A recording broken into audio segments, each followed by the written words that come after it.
So, welcome everyone.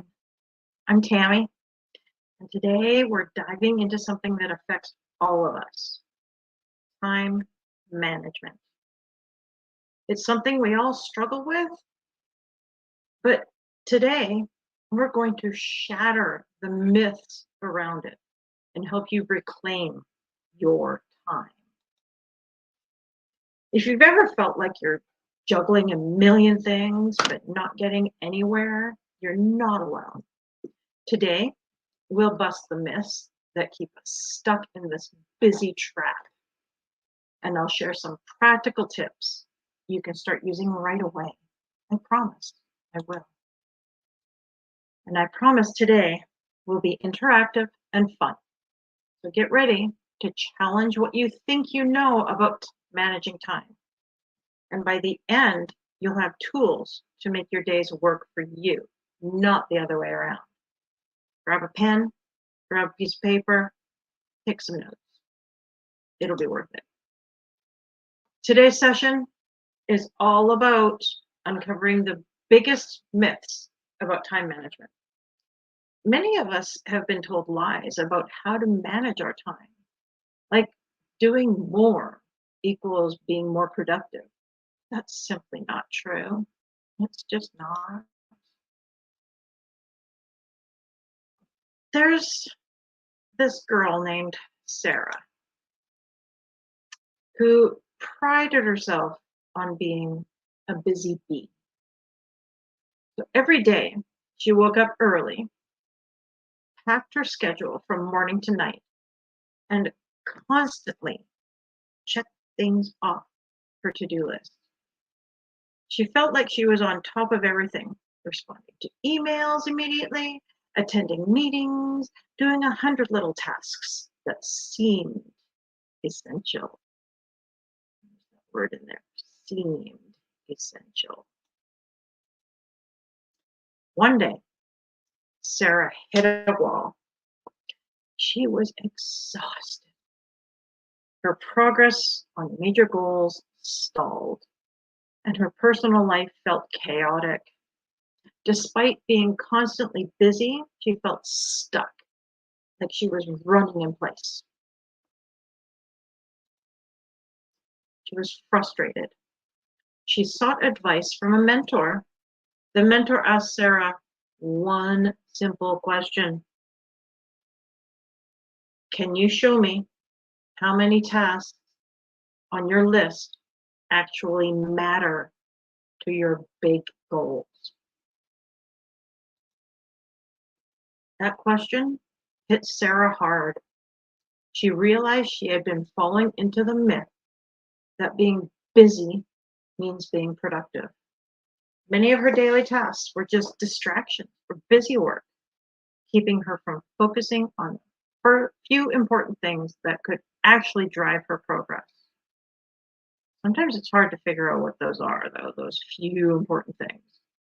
After that, Sarah completely changed her approach. She learned to prioritize tasks that aligned with her long-term goals and started saying no to unnecessary demands. Slowly, she saw her energy return. Her work became more focused. And most importantly, she started achieving things that actually mattered.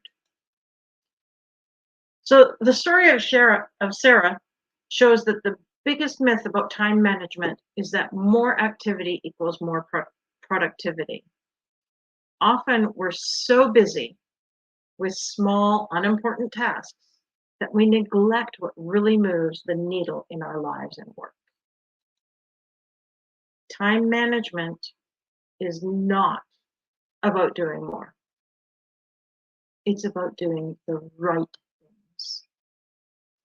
Once you break free from these myths, you can reclaim control of your day and spend time on what truly matters. Imagine not just getting through your to-do list, but feeling accomplished at the end of the day. That's the power of effective time management, letting go of myths that hold us back. recount Sarah's story in a more, oh man. Have you ever felt like Sarah, constantly doing things, but feeling like you're getting nowhere? I know I have. And when I was stuck in that, that's when I went into a very strong depression. It was not good. And I thought I had lost control of my life. But I had the same epiphany Sarah did and realized that I need to align my to-do list with my big goals in life. We've all been there, right? Checking off task after task, only to feel exhausted and unsatisfied. Just like Sarah, you can learn to prioritize what matters most, and create more meaningful time in your life. Sarah's story shows us the myth that being busy is the same as being productive. It is just that, a myth. The truth is, success comes from focusing on what really counts to you. So how do we apply this in our lives? First, identify your top 3 priorities for the day. Not 10, just 3. Focus on what truly moves the needle in your personal or professional life. Truly moves the needle. Look at your goals. Then practice saying no to tasks that don't align with your goals. This might be hard at first, but remember, saying yes to one thing means saying no to something else. So if you're saying yes to driving the carpool, that might mean you're saying no to working on reorganizing your kitchen or whatever that bigger goal in your home is. Or you drive the carpool and you don't write those emails you're supposed to write for your business. You're saying no to something else if you're saying yes to something. Think about your own routine. What tasks can you let go of? What tasks can you delegate? Take a moment to reflect and commit to some small changes. Now, I know delegating can be hard for some of us. I never thought of myself as a perfectionist, but I certainly was when it came to how you swept the floor and how you vacuumed the floor and like silly things, how you load the dishwasher. Like, I finally got to the point in my life that I'm like, who cares? James can do it. He's my son. Well, he unloads the dishwasher and my husband and I load it. But we have to let go of our perfectionist tendencies and trust that other people can get it done well enough. Today, we uncovered the biggest myth about time management, that more is better. You've learned that prioritizing, saying no, and focusing on the right tasks will bring you more success and peace of mind. Now I challenge you to put these tips into action. Choose one myth that you've been following and let it go. Start small today and see how your days start to change. You've got this. You do. It's we can't manage time.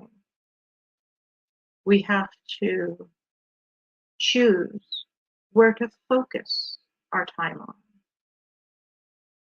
So I'm going to give you one of my big goals right now. I am currently building my online business, and I am also working part-time at the schools as a para. I am also caring for my 82-year-old mother. who has dementia. And I also have a family that I look after the house, all that kind of stuff. So I've got a lot of things going on. But I have to focus on, I have decided to take one goal from each of these areas and focus on that one goal. Okay. So right now, my goal with my business is that I'm going to be more consistent and I'm going to post on social media. I'm going to do videos and I'm going to let my audience know more about the things that I know about. Sorry, there's wind here and hair is getting in my face. So that's my business one, is I'm going to be doing videos. Look what I'm doing right now. And I'm going to be posting content. I'm focusing on Instagram and on my Facebook group. Those are my two focuses right now within that goal. So that's number one for my business. Number two, for my family, for my home, I'm focusing on getting our house cleared of a lot of clutter, because having my mother move in, and we've now been living in this house for 9 years, which is the longest I've lived in one place. We've got a lot of junk. We've had foster kids. We've had all sorts of things happen in our family. And we've just gathered all this stuff that we never got rid of. So that's my big thing. I'm spending like 15 minutes every day finding things to throw away or give away. So that's the house, or our home, family. My mom, right now, my son and I applied for our passports. We're waiting to get our passports. And depending on, my brother is working on getting all the paperwork filled out for the home that she's going to go to up in Canada. I didn't tell you we were taking her back to Canada. She's Canadian, so she needs to go back up to Canada where they can look after her, because she can't afford it here. She's not an American citizen and doesn't have Medicaid. It's just, a hot mess. So we're getting her back up to Canada. Her green card has expired, and therefore she cannot get an identification here. Therefore, she cannot apply for a Canadian passport so she can get up across the border. So we're going to have to take her to the consulate. I've got this whole list of things I need to do with my mom in order to get her up there, but we're getting closer. Applying for our passports was number one, because that could take 6 to 8 weeks. And then once we get closer, once my brother gets the paperwork filled out at the home she's going to go live in, and we have a date for when they can accept her there, and just, wait for all these things to fall into place. That's my other goal, is working to get my mom back up home. And then once that happens, a lot of things are going to change in our house, and I'm going to have a lot of different goals again. However, right now I'm concentrating on those 3 things. Getting my mom back home, getting my business functioning, and decluttering our house. Those are my 3. I'm not focusing on other things. I mean, there's 50 million other things I could be doing, but those aren't my focus right now. And I've committed to doing that for this quarter. So October, November, December, 3 months. That's my commitment. And I'm going to stick with it as best I can. So, yeah. So that's what I wanted to talk about today, is the myths about time management. I hope this has helped you. I hope you can see that you don't need to let time manage you. And if you didn't notice down below, I've got a little ticker thing going there. If you want to grab Mom's Playbook at luminary or .luminarylife.com, That is a free resource I have. Opt into it and it will be sent to you right away, and you can come join my Facebook group. And in the Facebook group, I'm going to be coming up with other resources to help moms live a more balanced life. So I hope to see you soon. I hope you have a great day. Thank you very much for watching. And now I'm going to go have dinner.